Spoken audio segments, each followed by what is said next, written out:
For millennia, the very name Egypt has conjured images of timeless grandeur. Colossal pyramids piercing the desert sky, the serene gaze of pharaohs carved in stone, and the shimmering gold of untold treasures.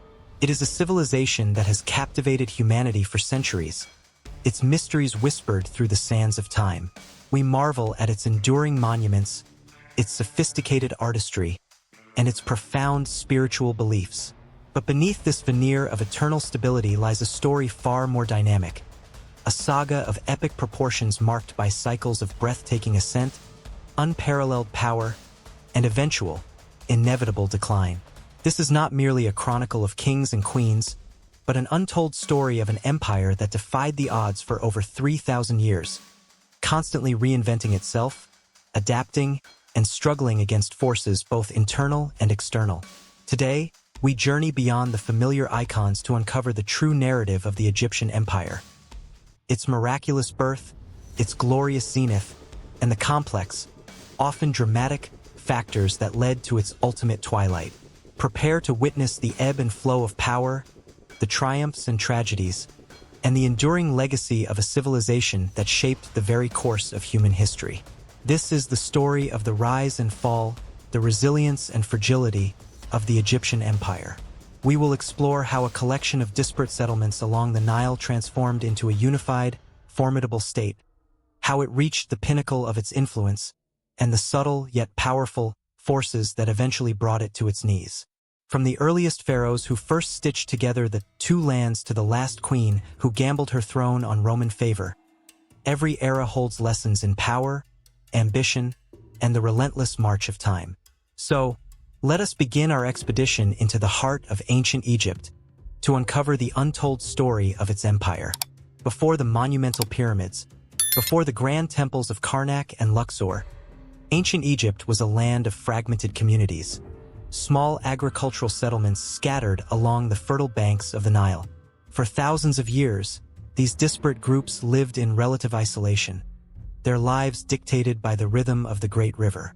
But around 3100 BCE, a pivotal moment occurred, a turning point that would forever alter the destiny of this land: the unification of Upper and Lower Egypt. While the exact historical figure responsible remains shrouded in myth and debate, tradition credits a legendary king, often identified as Narmer or Menes, with this monumental achievement.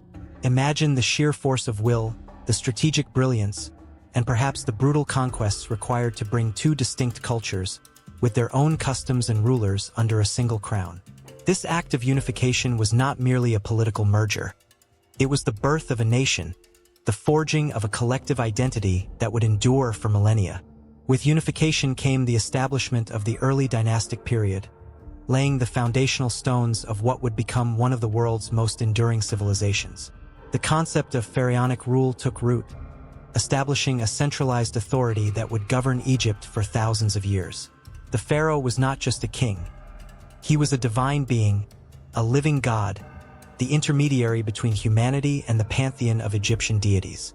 This divine mandate provided an unparalleled source of legitimacy and power, allowing the early pharaohs to command vast resources and labor for ambitious projects.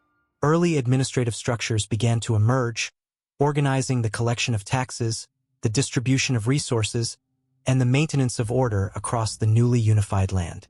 This period saw the development of hieroglyphic writing, a complex system that would preserve their history, beliefs, and administrative records for future generations. The distinct artistic and architectural styles that we associate with ancient Egypt also began to take shape, reflecting a burgeoning sense of national identity and cultural sophistication. At the heart of this burgeoning civilization was the Nile River, truly the lifeblood of ancient Egypt. Its annual, predictable inundation was a miracle, transforming the arid desert into fertile agricultural land. This consistent flooding deposited rich, black silt, creating an incredibly productive agricultural base that could support a large, non-farming population. The Nile was not just a source of food. It was the primary highway, facilitating trade, communication, and the movement of goods and people across the vast kingdom. Its unique geography, with the narrow, fertile strip flanked by inhospitable deserts, provided natural defenses, allowing Egyptian civilization to develop in relative isolation and stability for long periods. This symbiotic relationship with the Nile fostered a unique worldview, deeply intertwined with cycles of death and rebirth, reflected in their religious beliefs and their understanding of the cosmos. The river was a divine gift, and its bounty allowed for the concentration of wealth and power, which in turn fueled the monumental achievements of the subsequent eras. From the foundational period of unification, Egypt descended into what is often regarded as its first golden age. The Old Kingdom, spanning roughly from 2686 to 2181 BCE. This era is synonymous with monumental architecture, particularly the iconic pyramids that still dominate the Giza Plateau. These colossal structures were not merely tombs. They were cosmic machines, designed to facilitate the pharaoh's journey to the afterlife and ensure the eternal prosperity of Egypt. The sheer scale of these projects, the precise quarrying, transportation, and placement of millions of tons of stone, speaks volumes about the centralized power, organizational genius, and immense resources commanded by the pharaohs of this period. The Great Pyramid of Khufu, for instance, remained the tallest man-made structure in the world for over 3,800 years, a testament to an engineering feat that still baffles modern minds. The construction of these pyramids required not just brute force, but sophisticated planning, astronomical knowledge, and a highly organized labor force, drawn from the entire population during the annual Nile flood season when agricultural work was impossible. This collective effort reinforced the unity of the state and the divine authority of the pharaoh. During the Old Kingdom, the concept of the pharaoh as a living god reached its zenith. The pharaoh was seen as the embodiment of Horus, the sky god, and upon death, he became Osiris, god of the underworld. This divine kingship was the bedrock of Egyptian society, ensuring order, stability, and the cosmic balance known as Ma'at. The pharaoh's word was law, his decrees absolute, and his authority unquestioned.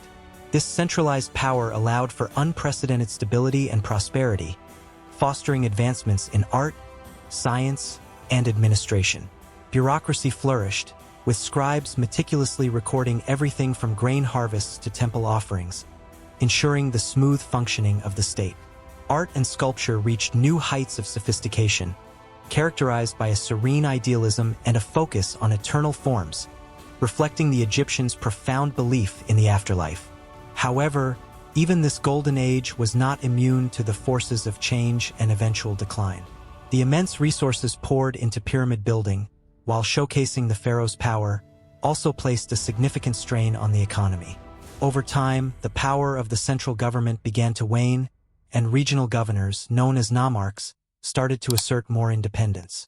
These nomarchs, who initially served as loyal administrators, gradually accumulated wealth and influence, establishing hereditary control over their provinces. This decentralization of power chipped away at the pharaoh's absolute authority, leading to a fragmentation of the state. Furthermore, some historians suggest that a series of environmental changes, possibly prolonged periods of low Nile floods, contributed to agricultural decline and economic hardship, further exacerbating the internal tensions. The cumulative effect of these factors led to the collapse of the Old Kingdom, ushering in a period of chaos and disunity known as the First Intermediate Period.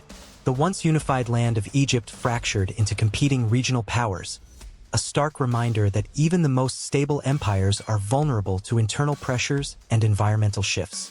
The collapse of the Old Kingdom plunged Egypt into a century of turmoil and fragmentation, a period aptly named the First Intermediate Period. Central authority crumbled, nomarchs vied for power, and the land was plagued by civil strife and economic hardship. It was a dark chapter in Egyptian history, a stark contrast to the stability and grandeur that preceded it. Yet, from this chaos, Egypt demonstrated its remarkable resilience. Around 2055 BCE, a new dynasty emerged from Thebes, the 11th dynasty, which eventually reunified the two lands under the strong leadership of Mentuhotep II. This reunification marked the dawn of the Middle Kingdom, a period of renewed stability, prosperity, and cultural flourishing that lasted for approximately 3 centuries.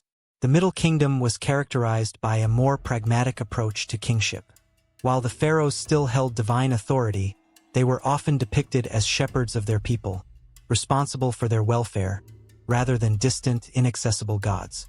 This shift in ideology reflected the lessons learned from the Old Kingdom's collapse, emphasizing the importance of good governance and social responsibility. This era saw significant military expansion, particularly into Nubia to the south, securing vital trade routes and access to valuable resources like gold. Fortresses were built to protect these gains, and Egyptian influence spread beyond its traditional borders.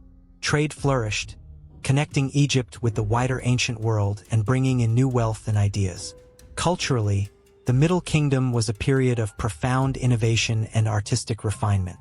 Literature reached new heights, with the emergence of powerful narratives, wisdom texts, and philosophical treatises that explored themes of justice, morality, and the human condition. The art of this period, while still adhering to traditional conventions, displayed a greater naturalism and emotional depth, reflecting a more nuanced understanding of human experience. Royal portraiture, for instance, often depicted pharaohs with a sense of weariness or concern, a stark contrast to the idealized, impassive faces of the Old Kingdom. This era also saw significant advancements in irrigation and land reclamation, further enhancing agricultural productivity and supporting a growing population. The Middle Kingdom was a testament to Egypt's ability to learn from its past, adapt to new challenges, and reassert its dominance on the world stage. However, even this period of rebirth eventually faced its own challenges.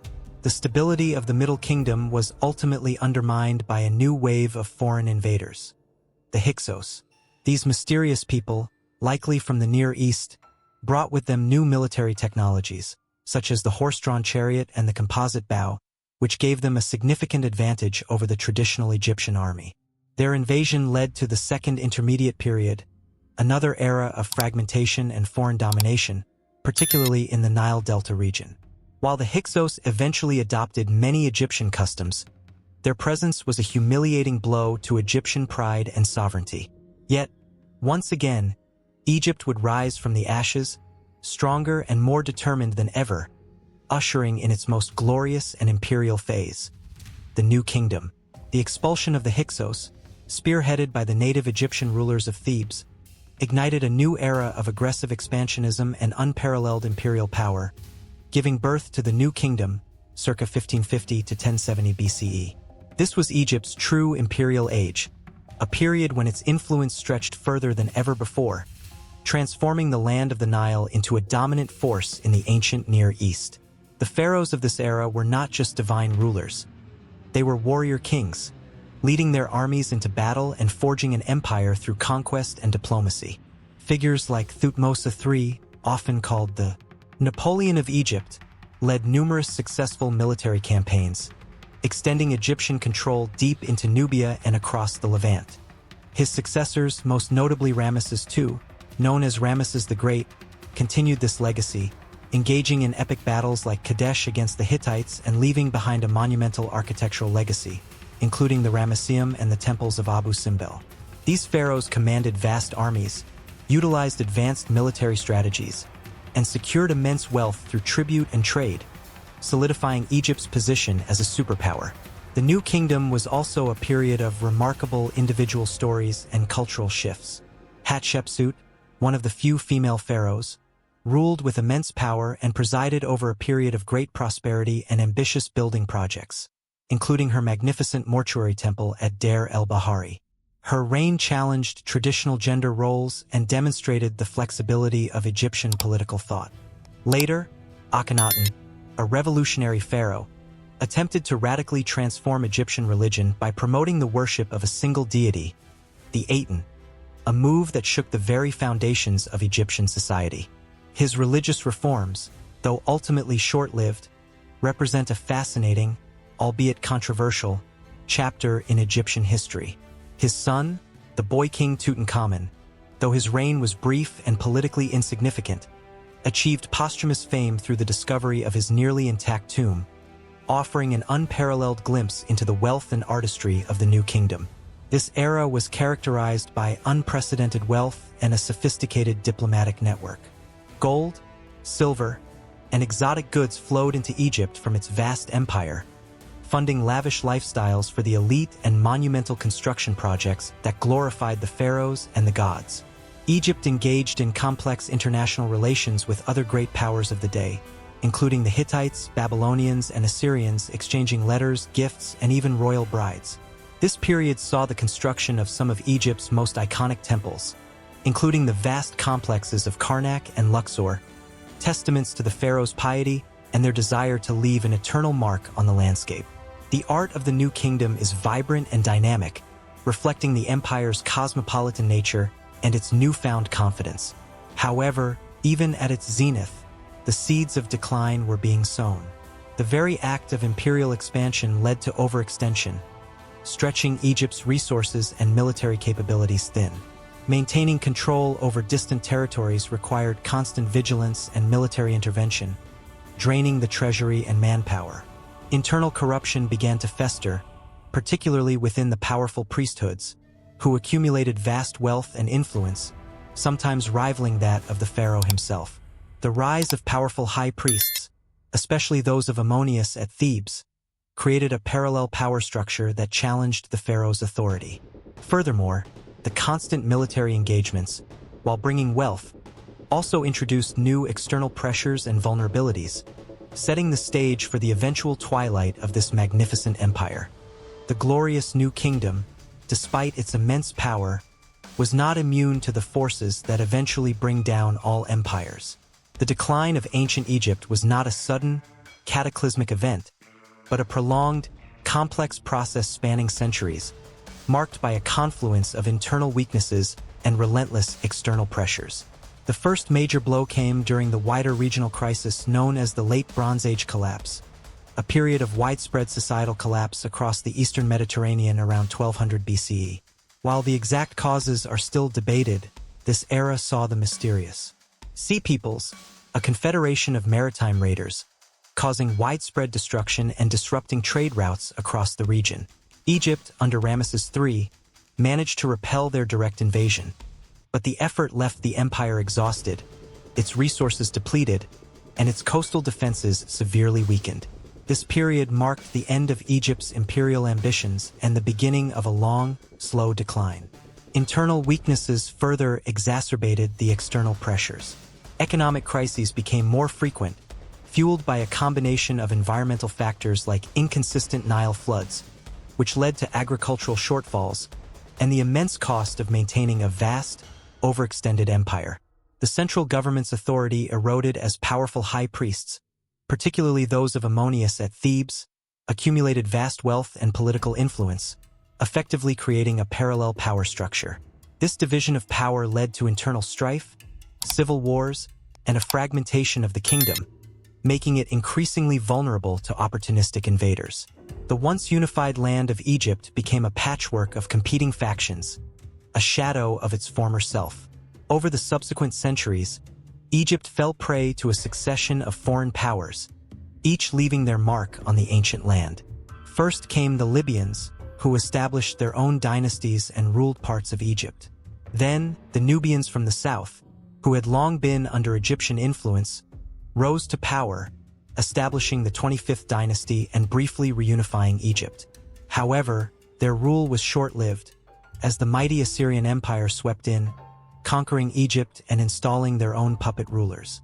The Assyrians, in turn, were replaced by the Persians, who incorporated Egypt into their vast Achaemenid empire, treating it as a satrapy and exploiting its resources. Each invasion further chipped away at Egyptian independence and cultural identity, though the Egyptians often managed to preserve their traditions and religious practices under foreign rule. The final act of independent pharaonic rule came with the Ptolemaic dynasty. After Alexander the Great conquered Egypt in 332 BCE, his general Ptolemy established a new line of pharaohs, blending Egyptian and Hellenistic cultures. For nearly 3 centuries, the Ptolemies ruled Egypt, building magnificent cities like Alexandria, which became a beacon of learning and culture in the ancient world. However, even this powerful dynasty eventually succumbed to internal rivalries and the rising power of Rome. Cleopatra VII, the last pharaoh of Egypt, was a brilliant and ambitious queen who attempted to restore Egypt's former glory and independence by forging alliances with powerful Roman leaders like Julius Caesar and Mark Antony. Her story is one of political intrigue, passion, and a desperate struggle against an unstoppable tide. Her ultimate defeat at the Battle of Actium in 31 BCE and her subsequent suicide marked the official end of independent pharaonic rule. Egypt was absorbed into the Roman Empire, becoming a mere province, its ancient glory relegated to the annals of history. The land of the pharaohs, once a beacon of power and civilization, was now just another jewel in Rome's imperial crown. The story of the Egyptian Empire is a profound testament to the cyclical nature of power, the resilience of a civilization, and the inevitable march of time. We have journeyed from the miraculous unification of the two lands, witnessed the awe-inspiring grandeur of the Old Kingdom's pyramids, marveled at the rebirth and innovation of the Middle Kingdom, and stood at the zenith of power during the New Kingdom's imperial age. We have also explored the complex tapestry of factors that led to its gradual decline. The fickle embrace of the Nile, the immense economic burden of empire, the constant threat of foreign invaders, and the insidious erosion of internal unity. Egypt's fall was not a sudden collapse, but a prolonged twilight, a testament to its remarkable ability to adapt and persist for millennia despite countless challenges. Yet, the cumulative weight of these pressures ultimately brought an end to its independent imperial era. But the legacy of ancient Egypt is far from over. Its monumental architecture continues to inspire awe, its hieroglyphs still whisper tales of gods and kings, and its profound contributions to art, science, religion, and governance continue to shape our understanding of human civilization. The very concept of a unified state, of divine kingship, of monumental public works, these were all pioneered on the banks of the Nile. The story of the Egyptian Empire is a powerful reminder that even the most enduring civilizations are not immutable. They rise, they flourish, and they eventually transform or fade, leaving behind lessons for those who follow. It is a story of human ingenuity, resilience, and the eternal quest for order and meaning in a chaotic world. The Nile still flows, as it has for millennia, a silent witness to the rise and fall of empires, a constant reminder of the enduring power of nature and the fleeting nature of human ambition. Thank you for joining us on this epic journey through the untold story of the Egyptian Empire. If you found this journey through ancient Egypt as fascinating as we did, please consider liking this video, subscribing to our channel for more historical deep dives, and sharing it with fellow history enthusiasts. Your support helps us bring these untold stories to life. Until next time, keep exploring the past to understand our present.